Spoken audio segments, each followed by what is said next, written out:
En este video vamos a desarrollar el tema de histología del oído. Apoyándonos en la clase de macroanatomía, volveríamos a ver cómo está la subdivisión del oído, desde un oído externo hasta un oído interno, describiendo cada una de las partes, pero específicamente lo que corresponde a la histología, es decir, a la celularidad, pero poniendo mayor énfasis en los mecanorreceptores, es decir, en los receptores que encontramos al interior tanto del laberinto como de la cóclea, es decir, lo que corresponde a el equilibrio y la audición. Y también pues veríamos la parte de la inervación, o sea, lo que corresponde al nervio vestíbulo coclear. Las estructuras propias del oído interno son las que más nos interesan en esta clase, sin dejar de lado pues la estructura de cómo está tapizado el oído medio, que es donde encontramos el sistema prácticamente de conducción, y veríamos parte pues de la membrana timpánica, así como parte del conducto auditivo externo. Pero bueno, eso lo vamos a ver pues paso a paso en el desarrollo pues de esta clase. Así que por favor pues pongámosle cuidado, pongámosle mucha atención. Es bueno que vayan reforzando la información con la clase de macroanatomía, pues para que le entiendan mucho mejor y para que vayan viendo paso a paso, porque en ese mismo sentido lo veríamos. Es decir, iríamos hablando del oído desde una parte externa hasta terminar en una parte interna. La parte del oído interno es la que conlleva la mayor cantidad de información. Entonces, por ende, digamos, es la parte un poco más difícil, un poco más compleja y la que necesita pues mayor cuidado. Al final pues voy a compartirles un video para comprender a cabalidad pues cómo funciona el oído, pero ya desde un punto de vista dinámico. Así es que pues comencemos a ver esta clase, ¿ok? Algo muy importante pues es recordar desde dónde o en qué momento pues se conforma lo que conocemos como el oído. Como podemos ver en esta diapositiva, hablamos que a partir de la cuarta semana, más o menos, pues a ese momento ya tenemos una distribución de las tres capas germinativas del disco trilaminar, como lo son el ectodermo, el mesodermo y el endodermo. A este nivel ya va a medio camino, por decir así, el plegamiento del embrión y por ende se ha ido formando ya y está casi formado lo que corresponde al tubo neural. Es más, las vesículas primitivas del cerebro ya están en formación, ya lo vamos a ver más adelante, pero lo que me interesa de esta diapositiva es que veamos cómo de cada una de estas tres capas tiene un origen las partes del oído. Como podemos ver, el ectodermo pues interviene en la formación del oído interno y del oído externo. El mesodermo participa en la formación de las tres partes del oído, pero el endodermo participa en la formación del oído medio. A simple vista pues se ve como medio confuso, ¿verdad? Porque el ectodermo, que es la parte del disco trilaminar más externa, por eso es de ectodermo, ¿cómo va a tener, se va a involucrar tanto en el interno y en el externo? La explicación de esto es el plegamiento, cómo se da el plegamiento del el tubo neural. Entonces, no voy a entrar a una explicación a este momento, porque eso ya lo vimos en embriología. Pero sí quiero que tengamos una conciencia pues, de que tanto el equilibrio como la audición vienen a ser como el desarrollo pues, de una invaginación del ectodermo.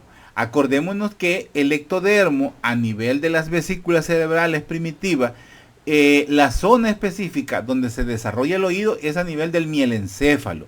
Entonces, el mielencéfalo es una de las partes primitivas del encéfalo. Pero lo que se desarrolla primordialmente a principios de la cuarta semana, estamos hablando de aproximadamente 22, 24, 25 días, más o menos.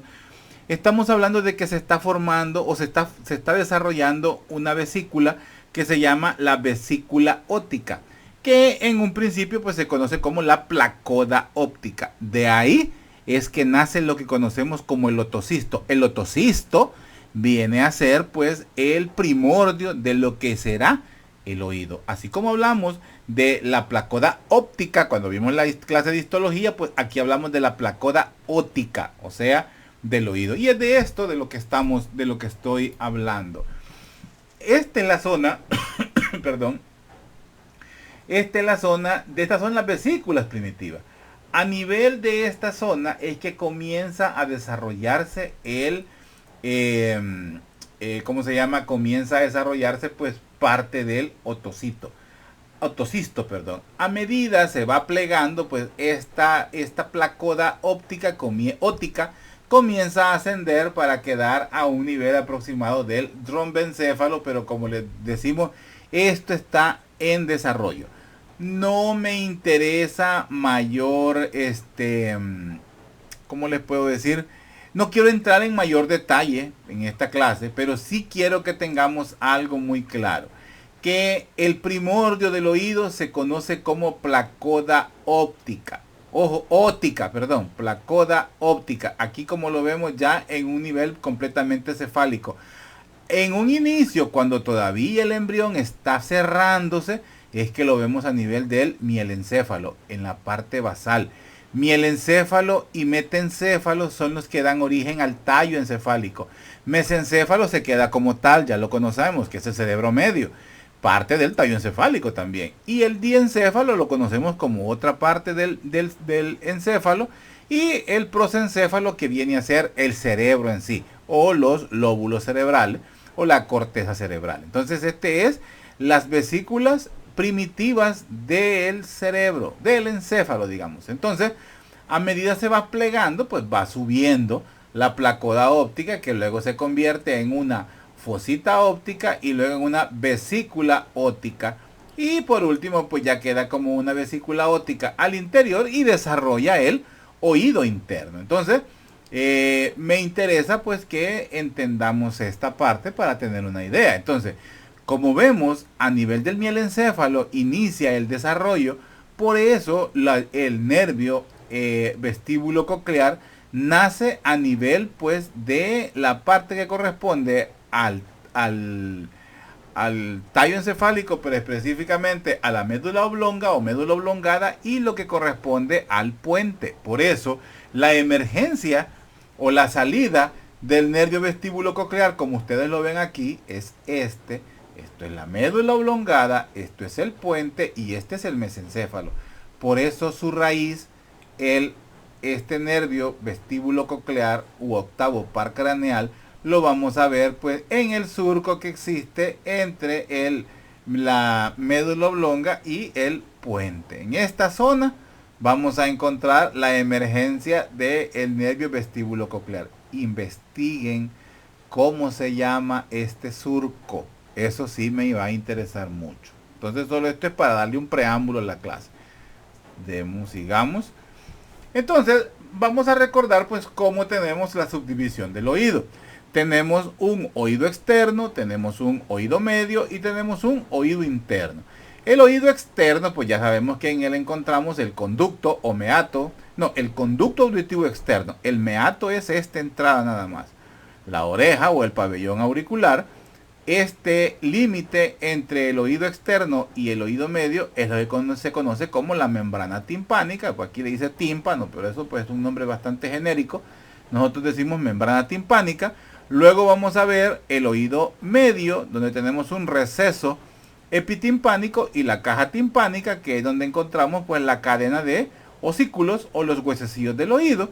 Y vamos a ver pues cómo el estribo con su base están tocando o está en contacto directo con la ventana oval propia del laberinto óseo. Y en el laberinto óseo, que está incrustado al interior del hueso temporal, específicamente es la zona del oído interno, pues ahí encontramos lo que corresponde a la zona que registra el equilibrio y la zona que registra la audición.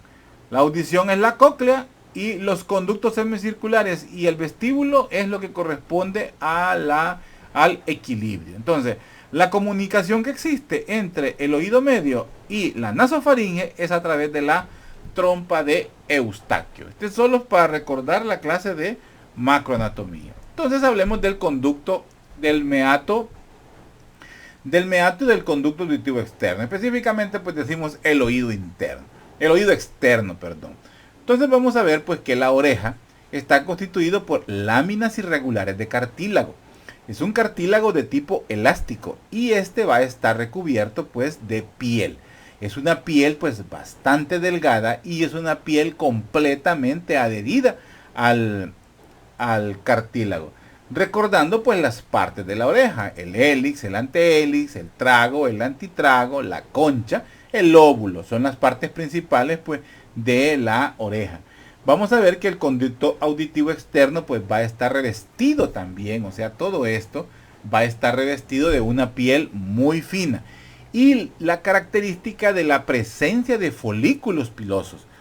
Estos folículos pilosos también pues están asociados a glándulas sebáceas. Entonces, estas glándulas sebáceas, la característica es que son glándulas sebáceas pues modificadas. Se llaman glándulas sebáceas y a la vez también con función de producir semen. O sea, semen, se me fue, cera, ¿verdad? De producir cera. Yo sé que están carcajeando. Entonces, es de producir cera. Estas glándulas pues, se le conocen como glándulas ceruminosas. El pelito, ¿verdad? O sea, los folículos pilosos y la cera, ¿verdad? O el cerumen, como se le conoce, estos contribuyen a frustrar pues la entrada de objetos hacia los territorios, ¿verdad? Internos del conducto auditivo externo. Entonces, es decir, le provee una protección para bacterias, hongos, insectos, cuerpos extraños, polvo, lo que sea. Entonces, vamos a ver en sí pues que el cerumen, o sea, hay glándulas que se encargan de producir grasa, son las glándulas sebáceas. Hay otras que vienen a ser como una lubricación. Hay otras, las ceruminosas, que se encargan pues de producir la cera. Entonces, en sí lo que conocemos como cerumen, que es lo amarillo, es la secreción amarillenta que tenemos en el oído, está constituida por la secreción de las glándulas sebáceas, la secreción de las glándulas ceruminosas y las células descamadas. Eso es el cerumen. Ojo con eso. Es el cerumen. Realmente lo del oído es un término mal empleado, decir la cera del oído. No se llama cera del oído. La cera es uno de las secreciones que se dan al interior del conducto auditivo externo, específicamente en la entrada, en el conducto, en el meato acústico externo. Lo que se conoce, lo que nosotros vemos como una secreción amarillenta y que está en el oído, que la sacamos con el hisopo, eso se llama cerumen. Ojo con eso. Entonces, ¿cómo se llama? Al final, pues, de este conducto, pues encontramos lo que conocemos como la membrana timpánica. La membrana timpánica en su cara externa, su cara externa, la que da hacia el conducto auditivo externo, pero la que queda ¿cómo se llama? Al interior del conducto auditivo del oído medio, esa ya no es piel directamente, es un epitelio. Ya lo vamos a ver. Entonces vamos a ver pues que la que tiene contacto con el conducto auditivo externo es una membrana timpánica que se caracteriza por tener una piel fina, de características similares a las del conducto. Es una piel también que tiene por base un tejido epitelial plano estratificado, pero además está conformada de fibrocolágeno y de un tejido epitelial cúbico. Ese tejido epitelial cúbico le da ciertas características que le ayudan con su vibración, con sus funciones tensiles, ¿verdad? Que le permiten hacer el trabajo que a ella le corresponde. Es un tejido epitelial cúbico bajo. En condiciones normales, la membrana timpánica viene a ser semitransparente. Podríamos decir que tiene un color gris claro. Se observa una concavidad, ¿verdad? Que se dirige hacia la zona del conducto auditivo externo, y esa concavidad es la que nos ayuda a producir una irradiación de la luz cuando ésta se ilumina con el otoscopio, que eso le llamamos que era el triángulo luminoso. Recuérdense de la clase de macroanatomía. Entonces vamos a ver pues que las ondas sonoras, cuando chocan contra la membrana timpánica, pues esta la va a hacer vibrar. Estas vibraciones son las que se transmiten a través de la cadena de osículos y que que prácticamente son las que vinculan el oído externo con el oído interno. El oído externo con la membrana timpánica y el oído interno pues con la ventana oval, donde se apoya pues en la base del estribo. Una perforación de esta membrana timpánica puede, y de hecho va a provocar pues trastornos auditivos que podrían ser transitorios, pero en los casos más graves pues viene a ser un daño pues permanente. Veamos cómo está constituido la membrana timpánica. Este es un corte, esto es una microfotografía y aquí estamos viendo las dos zonas. Esta es la zona del conducto auditivo externo. Esto que vemos acá, esto que vemos en esta zona es parte hueso, parte cartílago. Lo vimos en la clase de macro, que 2/3 eran cartílago, 1/3 era hueso. Entonces veíamos cómo esto es parte del hueso, o sea, hueso temporal. Esto es cartílago propio del oído. Entonces este es el conducto auditivo externo. Esto que vemos acá, esto es la membrana timpánica. Por ende, esto es la caja timpánica y esta zona de aquí es el receso epitimpánico. Entonces, podemos ver, este es el corte que vemos acá. Entonces, vamos a ver que la zona de esta es la que corresponde a la zona que da hacia el conducto auditivo externo. Este es un corte de la misma membrana, de lo que estamos viendo, ya ampliado. Entonces, este es el borde externo, este es el borde interno. Entonces vamos a ver que el borde externo, es decir, lo que tiene en la zona del conducto auditivo externo, además de piel, tiene un epitelio plano estratificado. Epitelio plano estratificado. El centro de la membrana timpánica es tejido conjuntivo de fibrocolágeno. Es fibrocolágeno, tejido conjuntivo de fibrocolágeno. Y la zona que está al interior, ¿verdad? Al interior, esa es ese epitelio cúbico bajo, pero su característica es que encontramos mucosa, ¿ok? Entonces vamos a encontrar mucosa. La zona externa, vean, la zona externa, permítanme, aquí tengo un error. Sí, aquí tengo un error. Es que esta diapositiva la vamos a arreglar, porque aquí, permítanme, la voy a arreglar. Permítanme un segundo. Ok, hoy sí. Entonces, vuelvo a repetirla porque me había confundido. En la orientación que está, así es el corte. Esta es la zona externa, o sea, es la que da hacia esta cara. Y esta es la zona interna. Este es el epitelio plano estratificado, o sea, este es el epitelio plano estratificado. Tiene una coloración un poquito más oscura porque lleva mucina y eso es característico de la piel. Entonces por eso es externa. La parte interna es tejido conjuntivo de fibrocolágeno y la parte, esta es la parte intermedia. Esta es la parte interna, o sea, la que da hacia la zona de la caja timpánica, es decir, a la zona del oído interno, el oído medio, perdón. Ahí encontramos el epitelio cúbico bajo, característico de ¿qué? De las mucosas. O sea, así está constituido la membrana timpánica. Anoten eso. Sigamos. Entonces, ahora vemos el oído medio.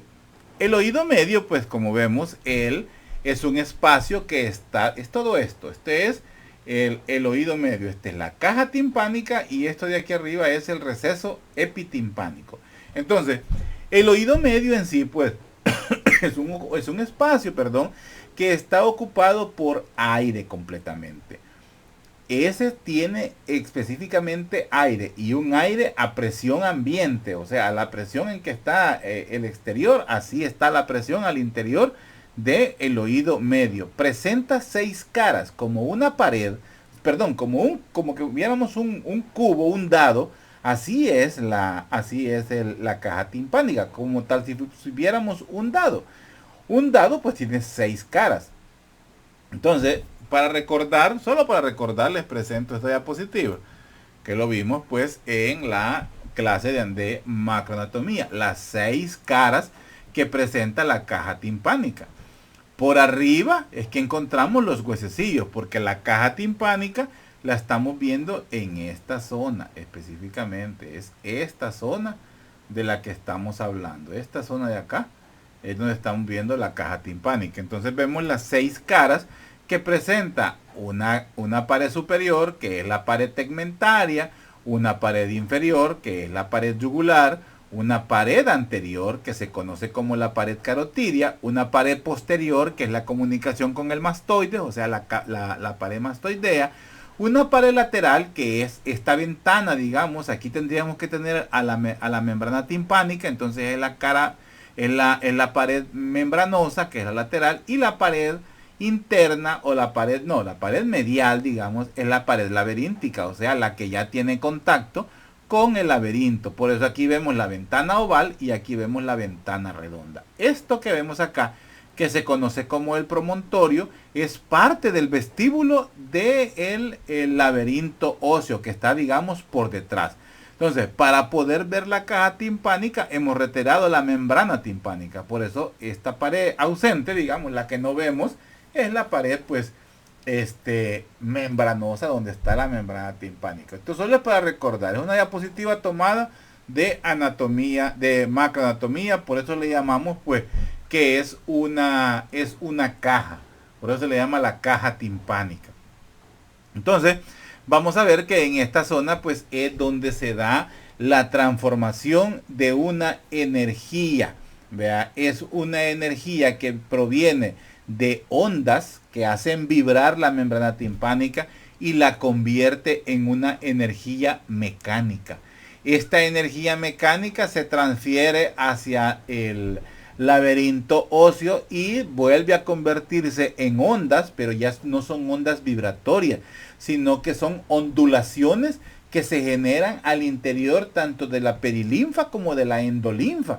Y estas activan a los mecanorreceptores que lo transforman en energía eléctrica. Así es como viaja a través del nervio vestíbulo coclear, o sea, nervio coclear en la audición, nervio vestibular en el equilibrio.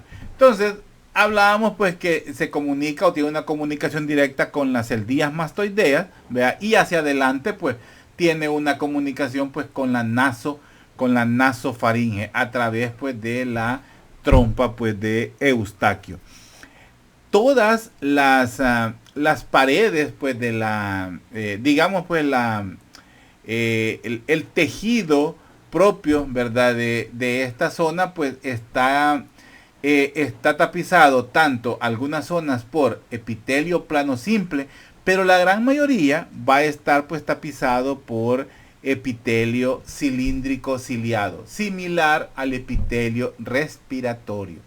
Vamos a encontrar también que hay algunas zonas donde encontramos pseudoestratificaciones, como vemos, como el tracto respiratorio, y en él pues vamos a encontrar las células caliciformes y tejido linfoide.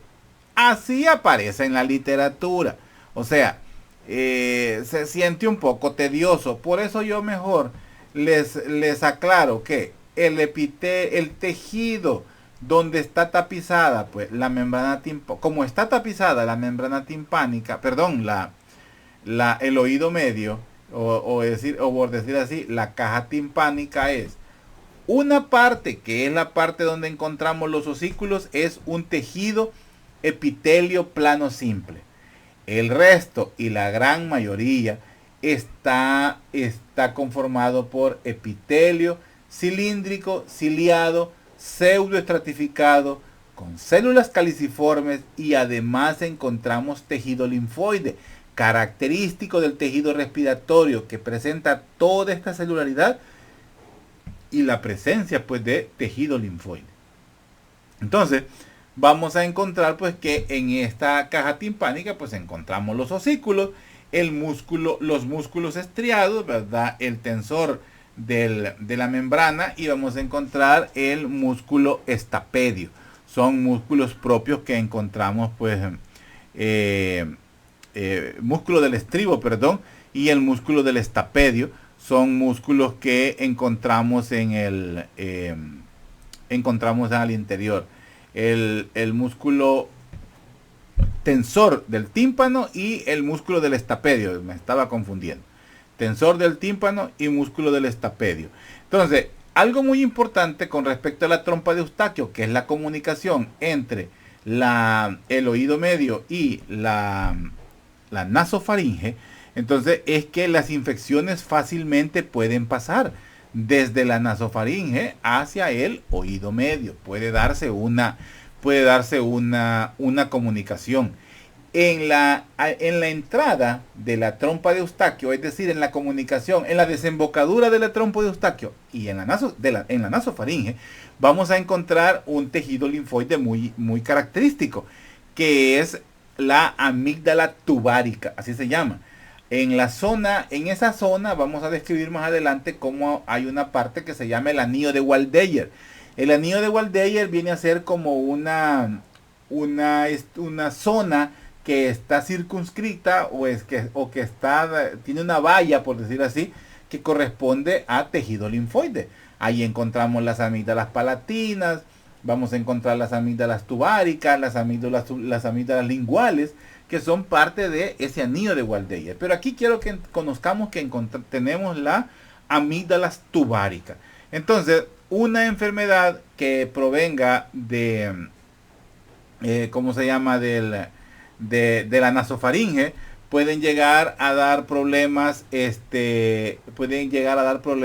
el oído medio.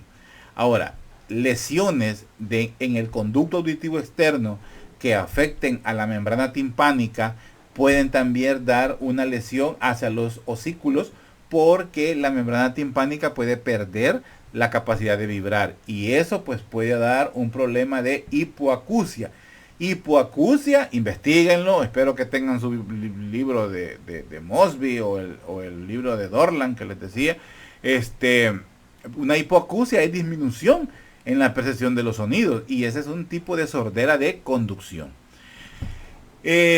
Los músculos propios que encontramos en el oído medio, pues los que son de tipo estriado, ojo, no es músculo liso, es músculo estriado.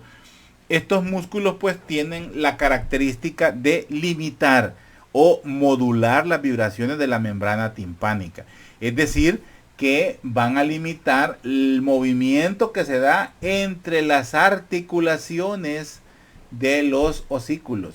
Eso se logra gracias a los ligamentos que se llaman ligamentos estabilizadores, son los ligamentos propios de los osículos, pero también a una función especial de los músculos del oído medio, el tensor del tímpano y el músculo del estapedio o músculo del estribo también se le conoce, que tienen un reflejo protector.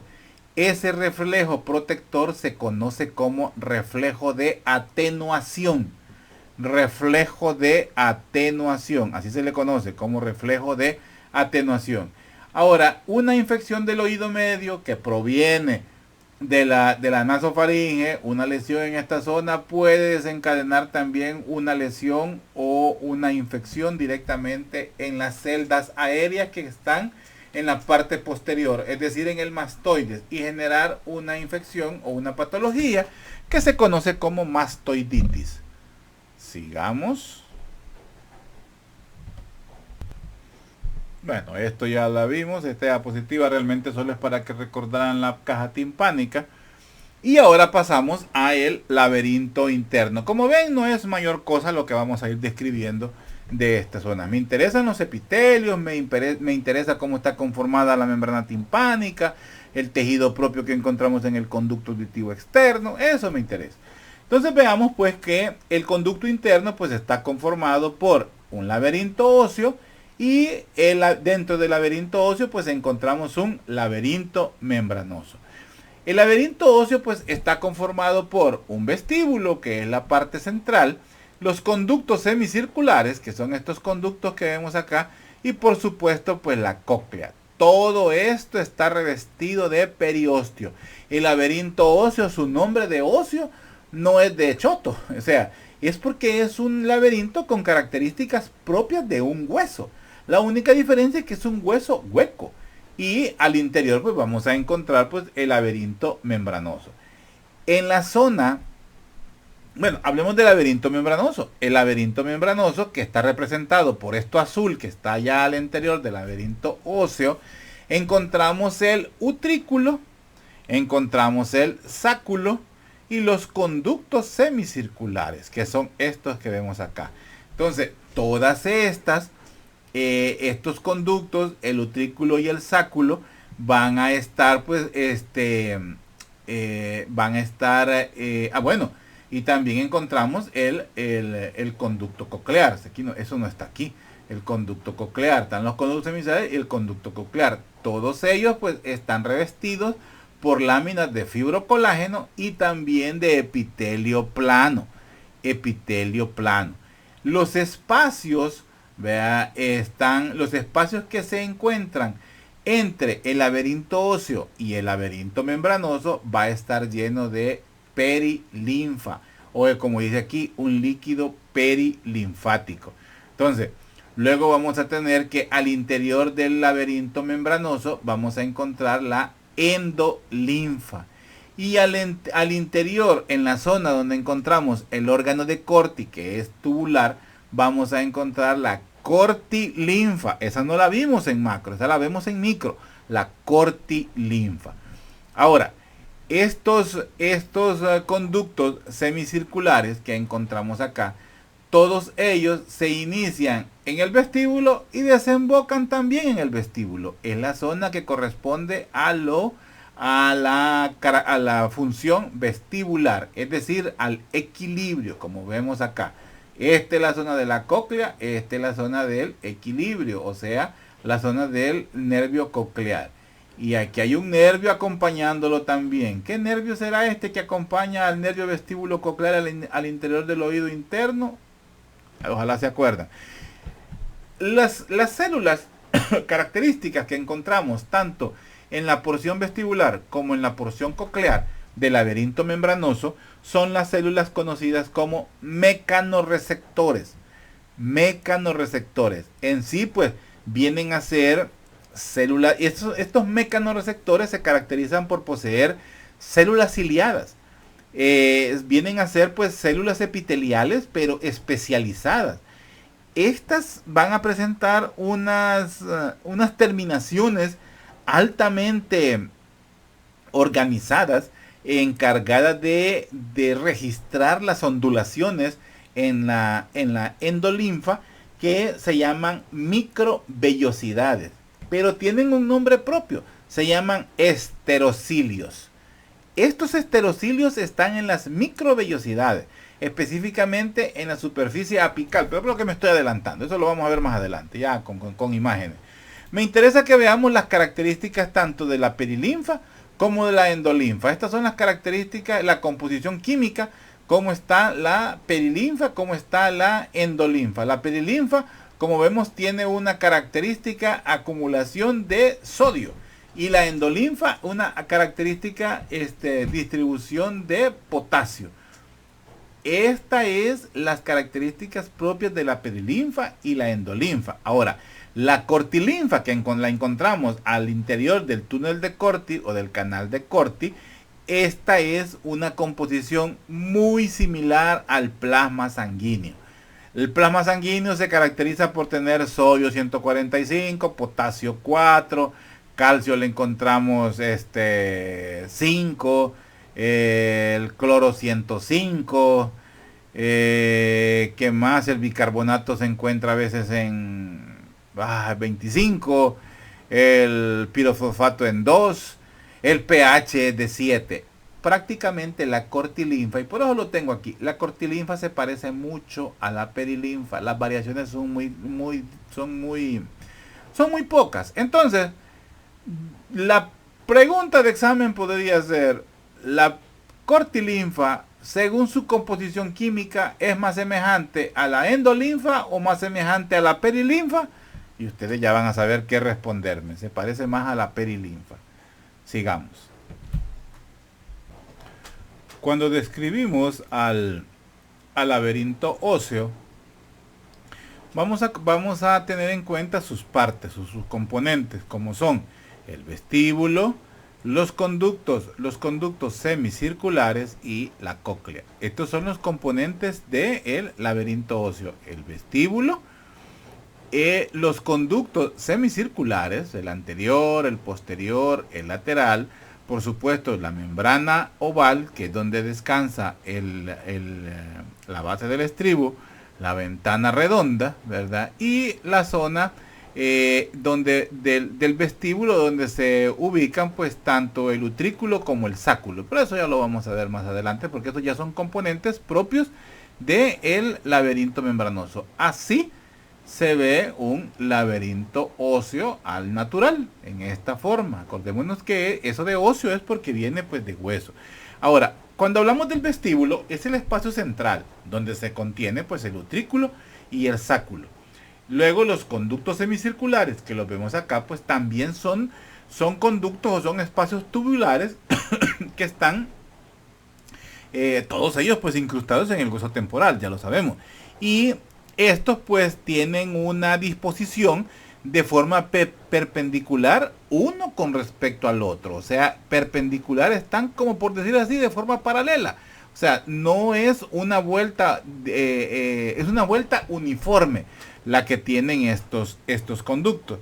Ahora, en el extremo de cada uno de estos conductos, es donde terminan, porque este es su inicio, la parte posterior, estos que vemos atrás, en su origen, ¿verdad? En su terminación, por decir así, o cuando se incrustan ya dentro de la parte del vestíbulo, ellos pues lo hacen en una situación que se expande y se conoce como la ampolla. Y estos desembocan pues en los diferentes, y tienen diferentes orificios, por decir así. En realidad son 5 orificios los que encontramos que tienen contacto directo con los conductos semicirculares. 2 son anteriores, 2 son posteriores y 3 son anteriores.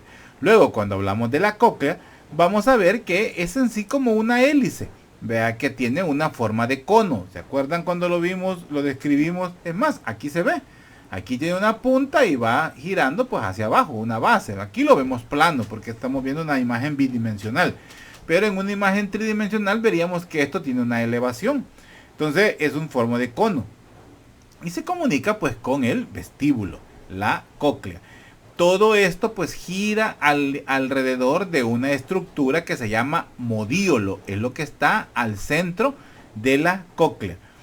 En el modíolo o al interior del modíolo es donde encontramos el ganglio sensitivo, que tiene que ver con la audición, que es el ganglio sensitivo o ganglio espiral de Corti. Así se llama, el ganglio espiral de Corti. En la base del laberinto óseo, digamos, en la parte más anterior del laberinto óseo, donde encontramos pues la ventana redonda, donde encontramos pues que hay una membrana, perdón, en la base, que es aquí, vamos a encontrar la ventana redonda, que no es una abertura así abierta, libre, como vemos esta. Tiene una membrana. En ella vamos a encontrar pues la membrana timpánica secundaria o membrana timpánica accesoria. Es decir, que en el oído, en el oído, hablando en general, encontramos 2 membranas timpánicas. La membrana timpánica principal, que es la que está entre el oído externo y el oído medio, y la membrana timpánica secundaria, que está en la ventana redonda del laberinto óseo. ¿Ok? Sigamos. Hablemos entonces del laberinto membranoso, lo que está al interior pues del laberinto óseo. En él vamos a encontrar que sus partes son el utrículo, que tiene relación directa con los conductos semicirculares, el sáculo, que está prácticamente a la entrada del laberinto, del vestíbulo, perdón, del laberinto óseo, es el sáculo, que es parte del laberinto membranoso, y los conductos cocleares, estos que vemos acá al interior de los mismos conductos no, conductos semicirculares que están pues al interior de los conductos semicirculares del laberinto óseo. Y por supuesto pues el conducto coclear que encontramos en esto. Además vamos a ver que hay una estructura que se encarga de drenar la producción de líquido de la linfa propia del oído, que es el conducto endolinfática, que se encarga pues de drenar o de liberar pues toda la perilinfa que ya no es necesaria al interior pues del laberinto membranoso. Entonces, él pues ya como lo decía, contiene en su interior pues la linfa que se conoce como la endolinfa. Y el laberinto membranoso está suspendido al interior del laberinto óseo gracias a la perilinfa. Ahora, vamos a ver pues que en el laberinto membranoso es donde encontramos las regiones sensoriales. Esas son parte del laberinto membranoso. Vamos a ver que una de ellas son las crestas ampulares. Las crestas ampulares son las que encontramos en las ámpulas de los conductos semicirculares. Vamos a ver que otra de ellas es la mácula del sáculo y la otra es la máculo del utrículo. Estas son las zonas sensibles que se encuentran en el laberinto membranoso. Y la que tiene que ver con la audición, que se encuentra en el conducto coclear, es el órgano de Corti. Este que vemos acá es el órgano de Corti. O sea que esas son las zonas sensibles que se encuentran en el laberinto membranoso. La mácula del sáculo, la mácula del utrículo, las crestas ampulares y el conducto o órgano de Corti. Entonces, todos estos vamos a encontrar, vamos a ver que están compuestas o están constituidas por células ciliadas que se llaman mecanorreceptores. Y estos pues son células epiteliales pues que encontramos en los laberintos tanto en la zona vestibular como en la zona coclear. En la zona coclear y en la zona vestibular. Entonces, para que tengamos pues una idea de cómo está constituido. Sigamos. Permítanme. Entonces, en relación a la sensibilidad o a los órganos, a las zonas sensibles del laberinto membranoso, vamos a encontrar que en el aparato vestibular, ¿verdad? En esta zona de acá, ¿verdad? En la zona del aparato vestibular, vamos a encontrar que tiene que ver pues con la aceleración. En la zona de las máculas, tanto de la mácula del utrículo como la mácula del sáculo, encontramos lo correspondiente a la gravedad y a la posición estática. Mácula del utrículo, mácula del sáculo, gravedad y posición estática. Aparato vestibular, que tiene que ver, lo había señalado aquí, tiene que ver con las crestas ampulares, eso es aceleración. Y la vibración sonora, o sea la audición, es propia del órgano de Corti. Esto, pues vuelvo a repetirlo, está constituido por células ciliadas o conocidas como mecanorreceptores. Todas ellas se distribuyen en diferentes zonas del laberinto membranoso. ¿Con qué objetivo? Pues con el objetivo de detectar los movimientos producidos tanto en la perilinfa externamente como los que se traducen al interior de la endolinfa y unos terceros en la zona de Corti, en la cortilinfa. Sigamos. Esos mecanorreceptores de los que hemos estado hablando son estos. Estos son los mecanorreceptores o las células ciliadas. Estos son en realidad pues transductores mecanoeléctricos. Esos realmente son transductores mecanoeléctricos. Ellos pues los encontramos tanto en la zona de la cóclea como en la zona pues del vestíbulo o de la región vestibular. Ahí lo vamos a encontrar. Son en realidad pues neuronas, son células neuroepiteliales, son de tipo 1 y son de tipo 2, así son ellos. Esto que vemos acá es la zona apical de esta célula. Entonces las células ciliadas son de tipo 1 y de tipo 2, las que ubicamos como esterocilio.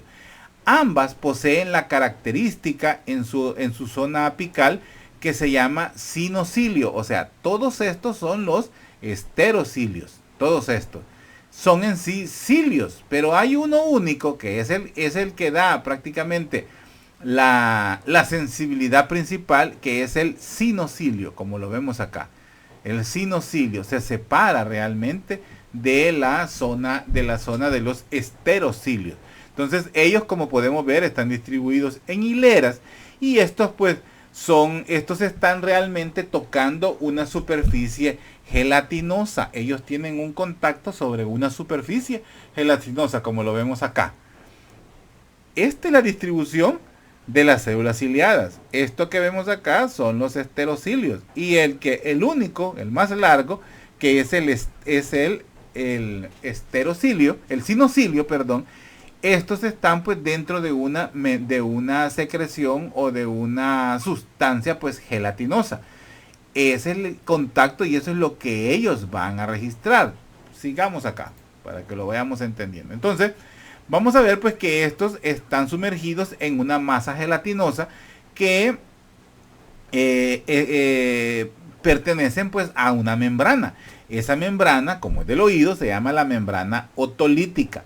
Esa membrana otolítica va a tener unas estructuras que se llaman otolitos, o también se conocen como estatoconias. Estas vienen a ser como cristales, que son estos que vemos acá, son cristales de carbonato de calcio. O sea, estos otolitos o estatoconias sirven para determinar o para traducir las aceleraciones o la dirección de la gravedad. ¿Cómo se llama? Estas estatoconias son las que registran el movimiento, y estas que vemos acá, esto es la membrana otolítica. Estos son los otolitos. Estos son los que se mueven, y el movimiento es registrado por los esterocilios, pero principalmente por el sinocilio, que vemos acá. Entonces estos son los otolitos. Sigamos, son estos que vemos acá. Entonces los otolitos o estatoconias se mueven por las ondas que se generan en la endolinfa y que se traducen en la perilinfa y se traducen a la endolinfa a la vez.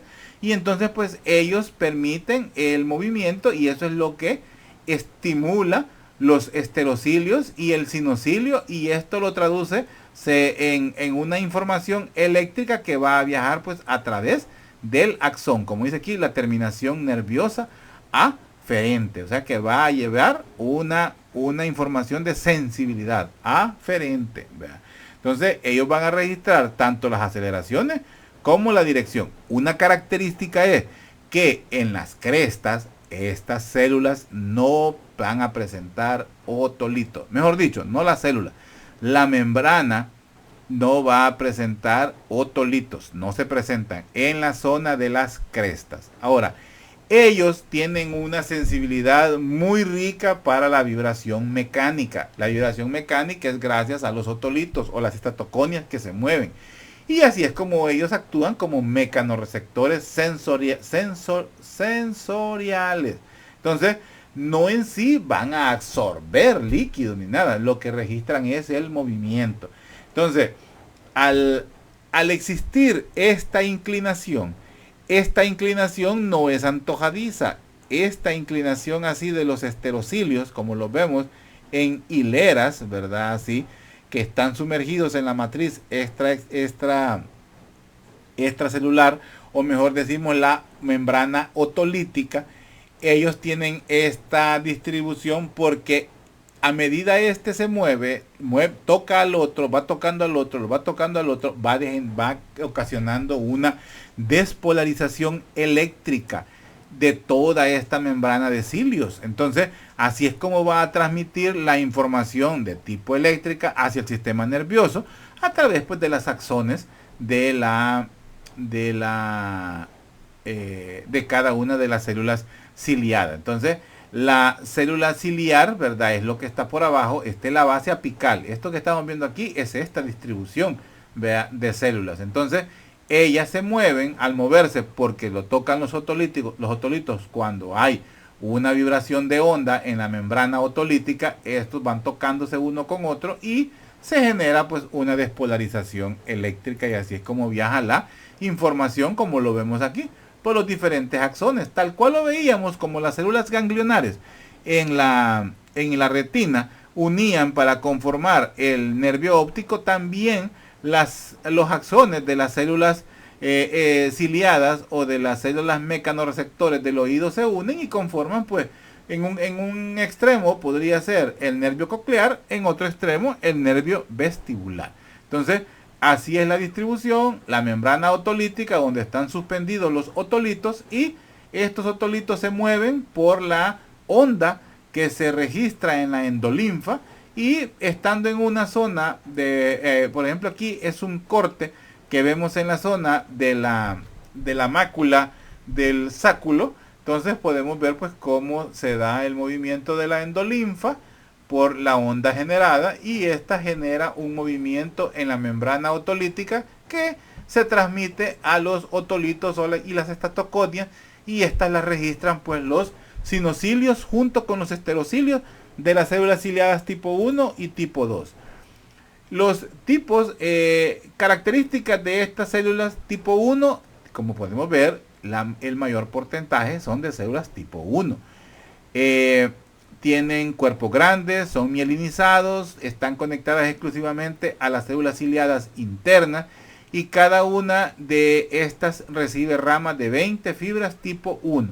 Los tipo 2, los cuerpos no están mielinizados, establecen contacto en su mayoría con las células ciliadas externas, son menos del 1%, lo hacen con las internas, y cada fibra inerva aproximadamente 10 células ciliadas, o sea, las fibras aferentes tipo 1 y tipo 2. Aquí pues vemos un corte cómo está la distribución de esta célula. Es similar tanto en la zona coclear como en la zona vestibular. Ya esto que estamos describiendo más que todo es vestibular. Ya vamos a ver la zona de la coclear. Entonces estas células, ¿verdad?, presentan unas células especiales de sostén, que estas vienen a apoyarse o van a tener un apoyo en la base, y estas son las que, o sea, vamos a encontrar que en la membrana basal donde encontramos las células ciliadas, a la par vamos a encontrar unas células de sostén que nos ayudan a mantener en un buen. Estas que vemos acá son las células ciliadas, estas son células de sostén que están en la base. Ellas son las encargadas de producir la endolinfa. Ojo, tienen dos funciones: darle sostén a las células ciliadas, pero también producen endolinfa, característica de las células de sostén. Ojo con ese dato. Entonces, los esterocilios, ¿verdad? O sea, las puntas, ¿verdad?, de las células ciliadas, los esterocilios, estos van a estar sumergidos en una membrana, que es esto. Es la membrana otolítica. En la membrana otolítica vamos a ver todas estas piedritas, por decirlo así, que son las estatoconias o los otolitos. Entonces estos son los que se mueven, o sea, la membrana otolítica se mueve y hace pues que estimule los esterocilios y los sinocilios de las células ciliadas. Entonces, recordando que la mácula, ¿verdad?, las máculas pueden detectar tanto la gravedad, ¿verdad?, como la dirección del desplazamiento de la membrana otolítica, y por supuesto lo que detectan es el movimiento pues de las otoconias, ¿verdad? Entonces, es decir, en la mácula del utrículo podemos determinar, y esto sí me interesa que lo entendamos, en la mácula del utrículo vamos a poder determinar los movimientos hacia adelante o hacia atrás de la cabeza. En la mácula del sáculo vamos a detectar el movimiento lateral de la cabeza, o sea, cuando se mueve de derecha a izquierda, ese movimiento o ese estímulo es registrado por la mácula del sáculo. El movimiento hacia adelante y hacia atrás es registrado por la mácula del utrículo. Todo ese fenómeno se da gracias a esta estructura. La membrana basal, que se caracteriza por tener células de sostén, que le dan sostenimiento a las células ciliadas tipo 1, tipo 2, y producen la membrana, producen la endolinfa. Y las otras células, las células ciliadas, que contienen los esterocilios y el cinocilio, que son las que registran el movimiento producido o traducido desde la endolinfa hacia la membrana otolítica. Y lo que mueve la membrana otolítica son los estatoconias o los otolitos. Ese movimiento es registrado por los cinocilios y el esterocilio en específico. Así se ven los esterocilios y el cinocilio juntos.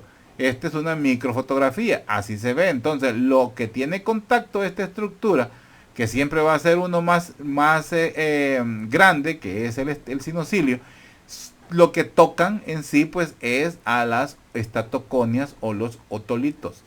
Estos extremos están sumergidos dentro de la membrana otolítica. Para tener una comprensión mejor de lo que estamos hablando, veamos esta diapositiva. Permítanme. ¿Qué es esto? Esto que vemos acá son las vellosidades, ¿verdad? Esto que vemos acá, las vellosidades, esto es la matriz extracelular gelatinosa o la matriz otolítica, la membrana otolítica, que es esto. Entonces vamos a ver pues cómo la endolinfa genera movimiento y ese movimiento se traduce en los otolitos, que eso no lo vemos acá. Vemos a los esterocilios, son estos, pero el más largo siempre es el cinocilio, es este que vemos acá. Entonces vamos a ver pues que en las células de sostén están dándole, como podemos ver aquí, sostenimiento a las células ciliadas tipo 1 y células ciliadas tipo 2.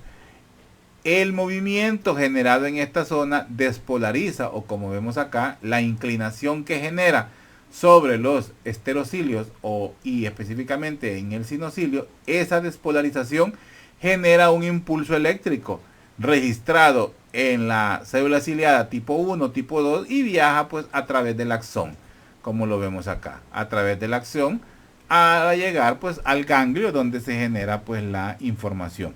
Entonces vemos pues cómo las células ciliadas pues están en contacto directo con la membrana basal, pero las que las anclan y les dan un sostenimiento pues son las células de sostén.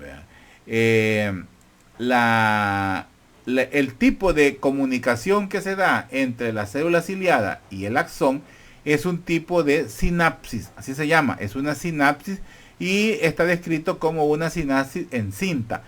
No es parte de anatomía, de microanatomía eso, porque esto va a ser parte de neuroanatomía, como ustedes vean neuroanatomía, pero sí me interesa que sepan que es un tipo de sinapsis química.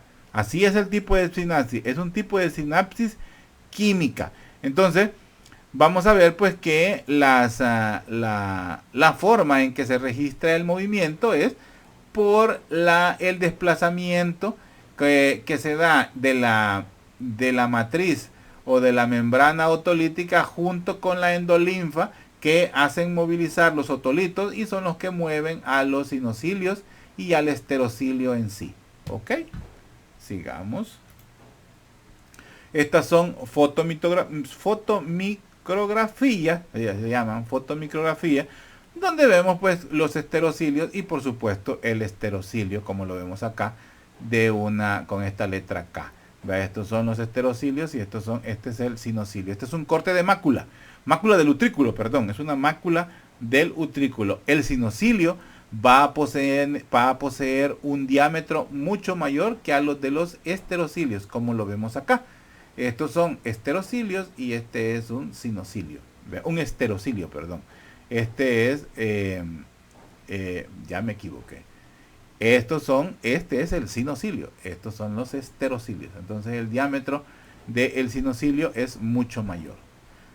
Por si acaso me he confundido, porque a veces me confundo con estos nombres en las diapositivas anteriores, y más de alguno que ustedes que es observador y curioso ya se dio cuenta.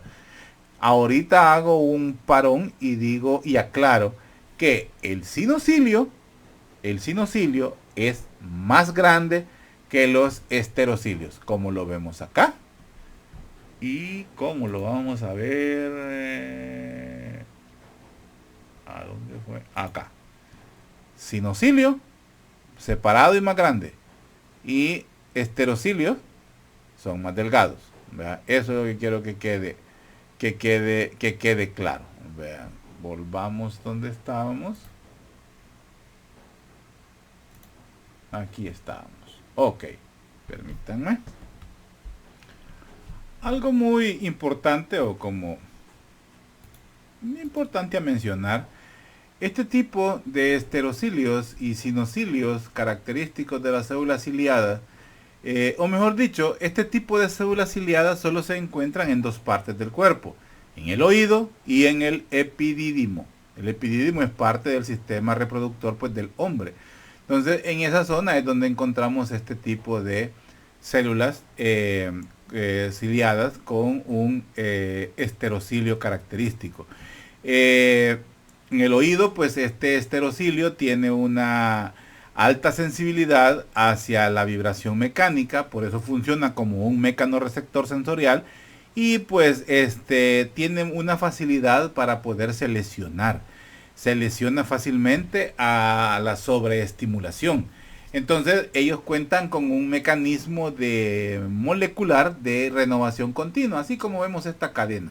Ellos pues estas son células nuevas que están conformando el tejido y a medida que van haciendo más viejos van cambiando de este color celeste como lo vemos aquí para tener la idea de así se van expulsando. Entonces debido al movimiento lo va lesionando pero a la vez pues se va podemos decirlo, se va autorreparando el sistema. Es un sistema, una cadena prácticamente. Son filamentos principalmente de actina los que conforman pues el interior pues de los esterocilios. Y eso lo hace pues mantenerse renovando continuamente. Y esa es una forma pues de mantenimiento, por decir así, y que lo hace permanecer en condiciones funcionales pues durante toda la vida. Sigamos, o quiero ver, permítame que voy con el tiempo. Bueno, voy a quedarme hasta este momento porque la parte que viene ahorita es, hemos hablado de hemos descrito cómo es una célula ciliada. ¿Cómo funciona la célula ciliada? Ya vemos que tiene que ver con las características son los cilios que presenta en su porción apical, son tipo 1, tipo 2. Vamos a ver que tiene unos esterocilios y tiene el sinocilio, que es un único cilio, por decir así, largo, más grueso, con un diámetro más ancho. Pero también vimos que de su captar la situación, pues depende de los movimientos generados por la endolinfa junto a la membrana otolítica que mueve a los otolitos o las estatoconias. Entonces, eso es registrado en las puntas o en las ápices de cada uno de los cilios y los esterocilios. Debido a una despolarización eléctrica, al irse juntando, al irse tocando cada una de estas puntas, es que se genera el impulso eléctrico registrado en la célula ciliada tipo 1, tipo 2, que gracias a una sinapsis química de tipo en cinta, que lo hace con el axón, pues entonces así es como se manda la información a través del ganglio del nervio vestibular en la zona de las máculas del sáculo o en la zona de las crestas ampulares o en la zona de la cóclea. En síntesis así funcionan en ambas zonas. Nada más que unas se encargan del movimiento, que ya veíamos cómo tiene que ver tanto movimiento anterior como posterior y movimiento lateral. Y pues eso es en general. Ahora lo veríamos cómo funciona en las diferentes, en la mácula, en las crestas y cómo funciona en el órgano de Corti. De eso es lo que nos falta hablar. Entonces me voy a quedar hasta aquí en esta clase para no hacerla tan larga. Ya tengo 1 hora con 5 minutos casi de llevar de clase. Entonces Ya nos faltan como 11 diapositivas, ya es poco lo que falta, así que lo vamos a dejar hasta acá para no hacerlas tan pesadas. Entonces quedamos así, jóvenes, estudien para preparar este parcial de microanatomía. El parcial de macro pues ya está listo. El día lunes 12 de septiembre estaríamos realizando este parcial, el parcial teórico, perdón. El próximo, bueno, el lunes estoy impartiéndoles la clase bueno, haríamos el corto de pared torácica y empezaríamos a ver la cavidad del tórax. Espero pues terminar esa clase. Y bueno, nos quedamos así con estas clases de micro. Voy a tratar de que estas clases comenzarlas a subir en esta semana que viene, ya a mediados de semana, porque no quiero que sientan tanta presión. Más que todo, pues es más, voy a ver qué mecanismo o qué hacemos para el día sábado próximo. Sábado sería 10 de septiembre. Quiero ver. Sí, 10 de septiembre. Como actividad para estudiar o sea, que sirva para el parcial teórico del lunes. No les voy a hacer una evaluación teórica. Quiero decir, una evaluación de esta clase, por ejemplo. No quiero someterlos a tanta presión. Sé que para esta semana están muy presionados con sus actividades propias, así que no quiero presionarlos. Entonces, vamos a ver de qué forma, pero la voy a ir subiendo poco a poco porque este parcial este parcial teórico de micro va hasta la fecha 12, sería 16. Entonces, pues no quiero presionarlo. Así es que estudien, por favor, prepárense bien y éxito, de veras éxito. Quiero buenas notas en el examen del próximo lunes, ¿verdad? Así que quedamos así, jóvenes, estudian bastante, se les aprecia. Y bueno, seguimos en la lucha. Ok.